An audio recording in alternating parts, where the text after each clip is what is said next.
Drama start हो गया Australia. Hello viewers, अस्सलाम वालेकुम। अभी थोड़ा अच्छा खेल रहा है पाकिस्तान, ठीक है ना। तो कैमरून ग्रीन का हाथ उठ गया, हाथ आउट होने के बाद हाथ ऐसा दिखा रहा है उस्मान तारिक का, ठीक है ना। हेलो व्यूअर्स, আপনারা স্টার্ট তো ম্যাচ দেখে ফেলাইছেন পাকিস্তান উইথ অস্ট্রেলিয়ার 90 রানে হারাইছে। আব্রাহারে 3 ওভারে 14 রানে 3 উইকেট, সাদাব খানের 4 ওভারে 3 উইকেট, 26 রান, ঠিক আছে। উসমান তারিকি 2 ওভার 4 বলে 2 উইকেট, ঠিক আছে। মাত্র 16 রান দিয়েছে। তারপরে সাইম ভালো বল করেছে, ঠিক আছে। ডেভিস হেডরে বোল্ড করেছে। এদারে কি বলে মিথিল মার্স, সে ক্যাপ্টেন, সে অস্ট্রেলিয়ার পাওয়ারফুল।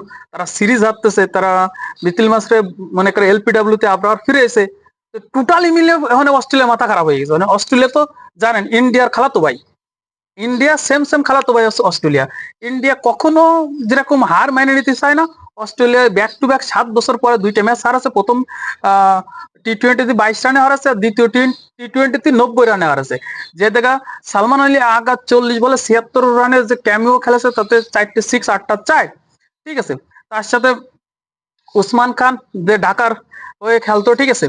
তো সেটি আবার 36 বলে 53 রান করেছে। বাবর আজমের ভালো ব্যাট করতে পারেনি, মাত্র 2 রান করেছে, ঠিক আছে। এদারে সাদাব খান 22 বলে 28 রান করেছে।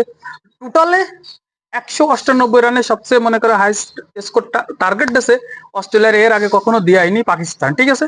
আর সেটা তারা করতে নেমে মাত্র 108 রানে প্যাকেট হয়ে গেছে সিরিজ জিতার ম্যাচটা।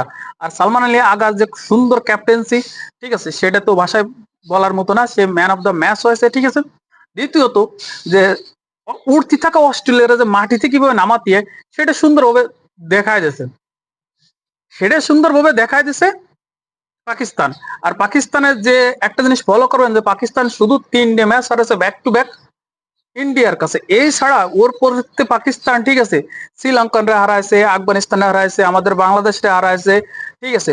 এবার অস্ট্রেলিয়া আছে, অস্ট্রেলিয়া হারাইছে, ওয়েস্ট ইন্ডিজ রে হারাইছে, যত টিম আছে সব টিম রে হারাইছে। শুধু ইন্ডিয়ার ধারে গেলে কি হয়ে যায় আল্লাহ জানে। ওদের মনে করেন যে সব ডিম ফুটে যায় কি ওয়াস্ট হয়ে যায় জানি না। ইন্ডিয়ার কাছে যাওয়ার সাথে পাকিস্তান হেরে যায়। এখন সামনে ওয়ার্ল্ড কাপ, জানি না পাকিস্তান আমাদের সাপোর্ট করবে কিনা, তারা বিশ্বকাপ বয়কট করবে কিনা। কিন্তু তারা যে ফর্মে আছে, যে ক্লাসিক ভাবে ক্রিকেট খেলে যাচ্ছে আগে, ঠিক আছে। ধরো বিপিএল এতে তারা প্রস্তুতি নিয়ে আসে, তারপরে বিগ ব্যাশেতে প্রস্তুতি নিয়ে আসে। তো বিপিএল বিগ ব্যাশের প্লেয়ার গুলো যায় সার্ভিস দিলে, যেরকম সাইম মাত্র 13 বল খেলে 23 রান করেছে, ঠিক আছে। 11 বলে 23 রান। টোটালি পাকিস্তানের টিমটা সুন্দর, এখন ব্যালেন্স আছে। আর এই ব্যালেন্সটা কাজে লাগাতে পারলি অস্ট্রেলিয়ার মতো এত স্ট্রং টিম ভাই অস্ট্রেলিয়া কে নাই। দেন মিথিল মার্স ক্যাপ্টেনে, ডেভিস হেড, ক্যামেরন গ্রিন, তারপর আছে জস ইংলিশ। জস ইংলিশটা তো আপনারা চেনেন, কি ডেঞ্জারাস, ঠিক আছে। অ্যাবোর্ড, জাম্পা, খিডা নেই ভাই। খালি আপনি মিথিল স্টার, তারপর আছে প্যাট কামিস, ওরা তো টি-20 খেলে না, অবসর নিয়ে নেছে। তো ম্যাক্সওয়েলের কথা তো আপনি বাদই দেন, ঠিক আছে। এমন কোন প্লেয়ার আর খালি টিমস ডেভিড নেই, এই বাকি সবাই আছে।